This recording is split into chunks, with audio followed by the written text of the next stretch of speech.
tips for you guys in the new year with your dog. I want to make sure that you guys are ready to go and ready for everything when it comes to the new year with your canine companion.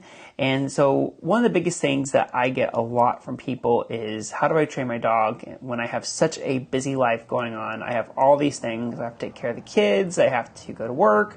I have to, take care of the house. There's just so many things that are getting into our lives and that are so busy. And I know that training your dog can sometimes be very difficult, and it's not always seems to be something that gets in the way of doing that maybe for you. And I want to make sure that you guys this year are going to tackle it with as much strength as you can and as many resources as you can. If you guys did not check out already, I just finished up a great series called Trickmas.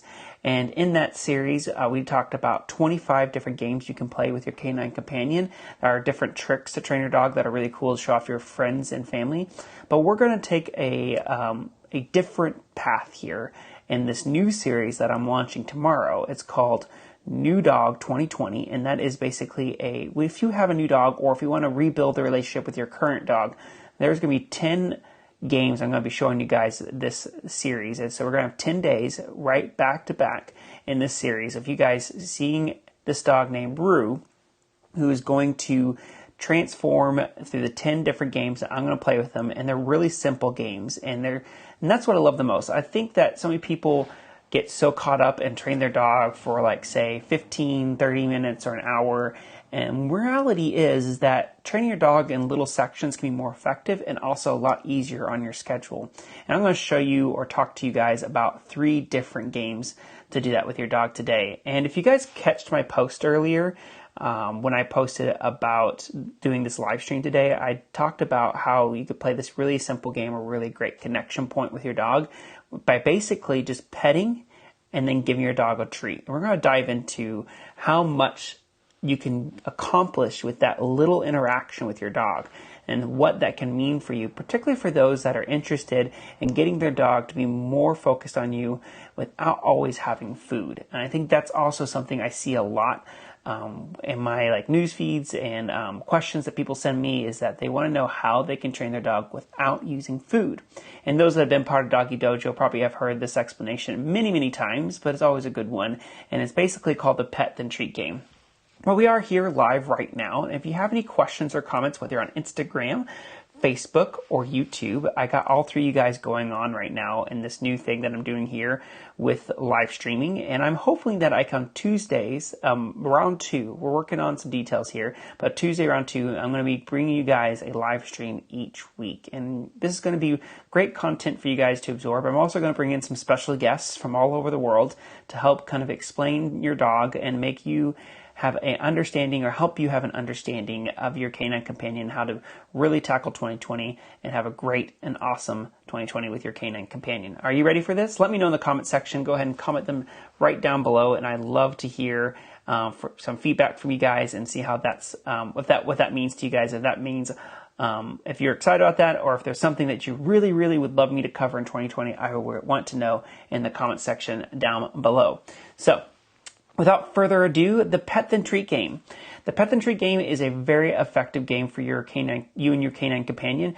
One of the biggest things you can do to your dog is to help them understand how to listen, or how to be motivated for you and what you're doing and what you're asking them to do with more than just food. I love using treat training. I love food training, and I have a big passion for that because dogs seem to love it a lot. And there's a reason behind that, because dogs need food to survive. They don't need your pets. They don't need toys to survive. So this topic I'm about to talk to you about is going to be such a powerful change in you and your dog's life, especially those that are really struggling, your dog listening to you. And maybe your dog doesn't even listen to you for food, and there's a problem with that. And if that's the case, I need to know that, because I have a lot of other great training tips for you to help increase your dog's value for food. But today we're going to really focus on increasing your dog's value for pets and pet reinforcement. And because most dogs actually need food to survive, not most dogs, all dogs need food to survive, they will naturally have an increased value for food over any other type of reinforcer. And that will actually be very useful for you when you want to increase other types of reinforcement. I see some great comments coming up here. So it says, Katie Johnson says, "Hi Trevor, thanks for your help in the past." Katie Joe. Hey Katie Joe, good to see you in here. And then over here we have Kiko Blue. This is great. I think my pup is getting bored because she's very motivated. Yes, that's great. So one of the biggest things about that is that when you pet and then give your dog a treat, one of the things that does for your dog is it starts to associate the action of petting with getting a treat. And when you do that, when your dog gets pet and then treat and associates getting pet with food and they need food to survive, it digs down deep into something really deep inside into their genetics and into their DNA that tells them that petting is important to them. Because if I get pet, I'm going to get a treat. Now, this association can take some time for a lot of dogs. And if you really want to dive even deeper into this, I highly recommend Ken Ramirez's Smart Reinforcement course. You can check that out online on the Karen Pryor Academy. It goes really deep into this, and it gives you a whole structure to really accelerate this process. But the simplicity of it is just basically petting your dog and then giving them a treat. So right there, you are already accomplishing one major goal for you and your dog, and that is to increase other types of reinforcers in your dog's life so that you don't have to always depend on food reinforcement. Now, another thing that Pet Then Treat does for your dog, it increases the value for you because you are the source of that pet. No one else can give your dog that pet like you can. And if you've ever worked or trained with a dog before and you've had someone ask the dog, say, sit, or and you will teach your dog how to sit, and your dog will listen to you for sit, but then you tell someone else to tell your dog to sit, and your dog likes, what's sit? Or any other types of behaviors. Or sometimes you'll see this with come when called, particularly, your trainer will train your dog how to do come when called, or someone will train your dog how to come when called, and they'll always come to them, but then they will never come to anybody else because that association with that behavior is associated with that relationship between whoever taught or ever rewarded that behavior. So the Pet Then Treat game is essential for your dogs because you want your dog to understand that you are valuable in their eyes. And so many people underuse food, and this is why I love using food for training, is not just the fact that it is naturally instinctive for the dog to want to eat food and for survival reasons, but it's also, if you just put food into a bowl, there's a big crime or a big mistake or a big downfall that happens there. When your dog is eating out of a food dish, for instance, then the value for that food dish is going to increase. And what's going to happen is then your dog is going to start to want the food bowl when it comes to dinner time, particularly more than you. And if you've ever had this happen, let me know in the comment section down below. How many of you guys have ever seen your dog, like during dinner time, you bring out the empty food bowl, they just do this dinner dance where they just dance around, they get excited, and they're all so happy and also wiggly waggly, the butt's just going back and forth so much. They love dinner time, and particularly when you bring out that empty food bowl. Now, what happens at this point is then your dog is associated that this empty metal or ceramic or this dish of some sort is very valuable to them. And it's just a piece of metal or ceramic or plastic or whatever it is. Now imagine if you could have that same intensity or that same excitement for you. And that's why training with food and having the food come from you is so important. And increasing the value of Pet Then Treat is so important because you want the dog to see you as a valuable reinforcer. And I would say that to you that's just number one in your dog's life. You want to be the number one reinforcement for your dog. And there's so many things in life right now that might be competing for that role. Whether it be, oops, I got off of Instagram here. Instagram said bye-bye. I'm going to jump back on here for a second.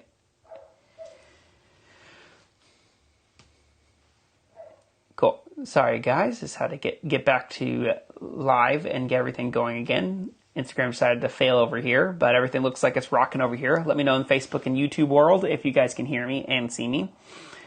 But back to our topic, there are a lot of things that are increasingly trying to steal the role as your dog's top reinforcer, or what is most valuable in their life. You got squirrels, you got other dogs, you got the walk, you got your dog, your dinner dish, as we've talked about. Like, there's so many things that are just competing for your dog's attention. There's so many things competing for our attention in life. How stretched we feel these days with everything in life that's going on. Well, sometimes your dog feels stretched for their attention too. I could pay attention to my mom or dad, or I could go chase a squirrel, or I could eat food out of this dish or out of the trash can, or I could go bark at the person that's walking by our house. All these behaviors that you're seeing that maybe you don't enjoy. It could be barking at people that are walking across your house. It could be pulling a leash. It could be jumping on your guest. The reason those behaviors exist is quite simple. And the fact is that a behavior that's rewarded is likely to increase, and a behavior that's not rewarded is likely to decrease. So what happens is your dog starts to increase these behaviors because some way and somehow that doing that behavior has become reinforcing to them. We can go into detail why dogs bark and why dogs jump up on people. But the reality is that if you want to increase your dog's focus and attention and value for you, here's 2 simple things you can do. 1, take the food out of your dog's food dish. If you do that, then your dog will start to associate getting food from you and not the food dish, and it'll increase the value of you and not your food dish. And 2, if you want to increase the value of pet reinforcement, then give your dog a pet and then give them some of their food. And what that will do is your dog will start to associate getting pet with getting some of their breakfast or dinner, and that's going to increase the value of the pet reinforcer. How cool is that? So I hope you guys enjoyed that little tidbit of that little advice to help you guys increase your dog's value for you. But let's talk about maybe some other things you can do to help increase your dog's value for other behaviors that you would want them to do instead of the bad behaviors that you don't like them doing. So one game I think is incredible, and we're going to cover in the New Dog 2020 series in detail, and that is the collar grab game. So many dogs have an association with your hand as reaching for them as a punisher. And I know that none of you guys abuse your dogs, and none of you guys meaningfully try to associate your hand with something punishing, but there's so many times that your hand comes down towards them and they have to get their collar grab to go into their kennel, or collar grab to go take that nasty bath, or collar grab to separate them from their family members because you're about to leave the house. There's just so many different things that the collar does not mean good things to your dogs, and grabbing that collar means I'm going to be missing out on something. We don't want our dogs to feel like when we have to reach down and grab their collar that they're going to ever miss out on anything. We want the opposite response, right? So one of the other games that are really quick that are so essential that you can play with your dog is the collar grab game. You're going to reach down, and instead of giving your dog a pet, grab that collar and give your dog a treat. You don't have to be forceful with a grab. You just have to gently grab the collar and then give them the treat. But you really want to make sure that they see your hand coming towards them. This is the most important piece of your dog's come when called, is the collar grab or the collection. It doesn't matter how fast your dog comes. It doesn't matter how far away. It doesn't matter. It's all comes down to that collection point. When your dog is coming to you, and then when you go to reach down for them and they decide to run away instead, that's a useless recall. So we want to change that. We want our dog to see your hand coming towards them and think one of 2 things. I might get a pet then treat, or my mom and dad are going to give me a collar grab and I'm going to get a reinforcement from that as well. So you grab the collar, give them a treat. Do that just every single day as many times as you want, and your dog will increase the value of coming towards you when you reach down your hand. Real simple stuff. The next and final game I want to make sure to kind of talk to you guys about is a real simple one. And I love doing this one. And I'm not sure this is going to be in the series, but I have done this in the past. I have a video on my YouTube channel for sure. And that's the drive-by sit game. And we are going to talk about sits in the series. It's going to be part of the series. But this drive-by sit game, as soon as your dog understands how to sit, one of the coolest things you can do that takes barely no time out of your day. It's just the smallest bit of time out of your day. And that is, if you're sitting on the couch and you're going to go to the kitchen for a glass of water, just find your dog, ask them to sit, and then give them a treat. Go get your glass of water. On the way back, if you got a chance, find your dog again, ask them to sit, and then go give them a treat, and then go back to sit down again. What's going to happen is your dog's going to associate two things. One, that sit's super valuable for your attention. If I sit, I get your attention, which is incredible. And then they also get your treat on top of that, which is even better. The other thing is too, is they start to associate people coming towards them that sitting is the most reinforcing thing that I can do right now. And what could be more valuable in the moment when your people or your friends or your family are coming over and they're coming through that front door and they see you and they see them coming through the front door, or maybe you're on a walk and they see people coming towards them. I know a lot of you struggle with when people come towards your dog that they just want to lunge at the end of the leash with their paws up in the air and jump up all over on that person. What if your dog instead thought to themselves when they saw someone coming towards them, this little behavior of the drive-by sit, and they go, oh my goodness, let me go into a sit and see what happens. And they get pet. And then you follow up with a treat. Or maybe you give the person that's coming to say hello to your dog a treat and they give them a treat for a sit. Oh my gosh.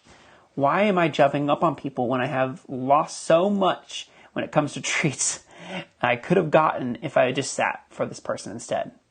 Such a cool little tidbit that you guys can do. And that took how much time out of your day? Maybe 5 seconds? Nothing. Really nothing out of your day. Less than it takes to post something on Facebook. And that's what I really think about. Is I try to show you guys games and start helping you guys to figure out games that are just as simple as liking a Facebook post. That's as long as it takes. And I want you guys to know more and more tricks and more things like that. So we're going to jump into a Q&A time right now at the end of this live stream. And so if you have questions or comments, start popping them up on here on Instagram, on Facebook, on YouTube. And I hope you guys enjoyed today's live stream. Please let me know what you would like to see next time. I would love to come back here next Tuesday at 2 o'clock for another awesome live stream. And if you guys are enjoying live streams here on Facebook, YouTube, or Instagram, let me know because I want to do more of them with you guys. Okay, so I'm going to go ahead and let the Facebook and YouTube populate here because Instagram, as you guys know, I like to go ahead and sign off with you guys. So if you guys at the end of Facebook and YouTube live stream want to hop over to my Instagram, you guys can check out more questions and answer time that's going to be happening. So let's jump right into this. I'm going to exit off of this real quickly. It says, "Hi Trevor. Thank you for helping the past." Yes. And then Miss Lady Fair Pets. Yay, I am catching this. I know, it's awesome. And then Karen McKee said, interesting. Let's look through here. I was wondering if you have a guide on training beyond the basics. We have done tricks and rally, but would love to figure out how or what to do next. Sorry, this is off topic. It's okay. Yes, there will be a series coming soon for about canine fitness or some more advanced tricks. I went really basic on Trick Miss because I wanted to make sure that it was a super entry level situation that when people jumped on the Trick Miss that it didn't have like some super advanced tricks that you need to know 2 other tricks in order to pair those 2 tricks together and to make this more advanced trick. So we will be doing a more advanced series on tricks and for maybe even agility. If you guys love dog agility, we could do some live streaming and a series on beginning agility training, even without equipment. I think that could be cool. Do some dogs naturally love pets more than treats? Yes. Yes. There are a number of dogs that I know that love pets more than treats. And my dog, Yoshi, loves toys more than food, too. All depends on the dog. So whatever they value most, you're usually going to make that secondary to whatever you want to increase the value on. So you want to, if it's pets then toys, so if they love pets more than toys, then you're going to play with the toy a little bit and then give them a pet. So you want to make sure that you always put whatever is least valuable or less valuable in front of or first before the more valuable thing. But the reality is food is a primary reinforcer and toys and treats are not because they don't fulfill a survival need in the dog. So that's the case. Thanks, Karen. I love it. And then nicely done. Thank you, Shelly. And then Jen just got in. Gracie says, hi. Thank you so much. I'm so glad to see you again. So yeah, Sushi says hello. I'll have to bring my dogs in these live streams as well at some point. Trickmas was perfect to share with my friends who are just getting started. Thanks, Shelly. I know you did a lot of great stuff, and I love how much you commented and you were part of that whole Trickmas series, so I appreciate that. So if you guys have any more questions, let me know. If you guys are watching this on replay, go ahead and pop some questions down in the comment section as well, because I do check it later, and then that will inspire me to do a certain live stream around that topic in the future.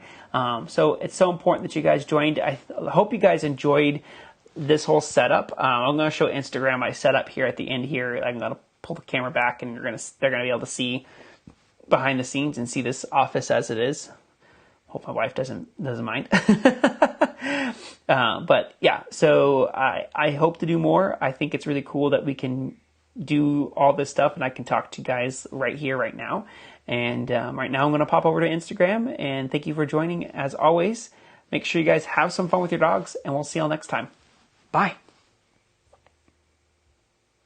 I should do because I'm going to actually put this into a podcast. So surprise. I'm going to actually do a little bit of an outro here, an intro here, so that I can add this to the top and the bottom of the podcast later. So welcome to Doggy Dojo Podcast. Thanks for joining here today on the Doggy Dojo Podcast. If you guys have any questions or comments, leave them down below. As always, have some fun with dogs, and we'll see y'all next time. Bye. I saw a question here. What agility training style do you do? I do all sorts of styles. I don't subscribe to any one certain style, but I have done like things from Susan Garrett, and I've also done things from Tracy Riley. I've done my own things, but also done stuff with Jerry Brown. There's just all sorts of different agility styles that I do and I'm familiar with. So, all right, we'll talk to y'all soon. Bye.